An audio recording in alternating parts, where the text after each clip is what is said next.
केंद्रीय विद्यालय बलंगीर छात्र मु कक्षा दूर पड़े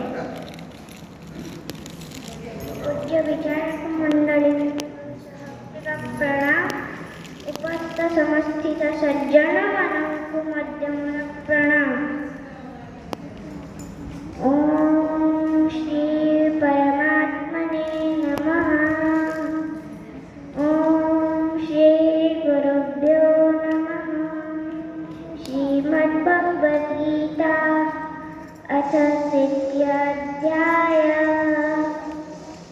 अर्जुन उवाच गुरून् हत्वा हि महानुभावः श्रेयो भोक्तुं वैश्यमपीह लोके हत्वा सकामांस्तु गुरूनिहैव भुञ्जीय भोगान् रुधिरप्रदिग्धान् न चैतद्विद्मः कतरन्नो गरीयो यद्भाजयेम यरिवानो जयेयुः यानेव हत्वा न जिजीविषामः देव स्थिता प्रमुखे धर्तराष्ट्रा कार्पण्यदोषोपहतः स्वभावः पृच्छामि त्वं धर्मसम्मूढचेतः यच्छ्रेयसन्निश्चितं ब्रूहि तन्मे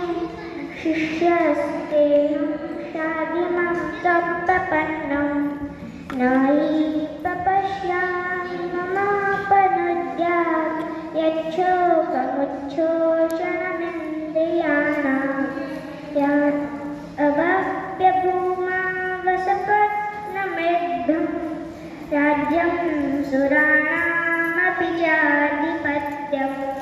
संजय उवाच एवमुक्त्वा ऋषिकेशं गुडाकेशः परन्तप न युज्य इति गोविन्द मुक्ता तृष्णीं बभूव। तमुवाच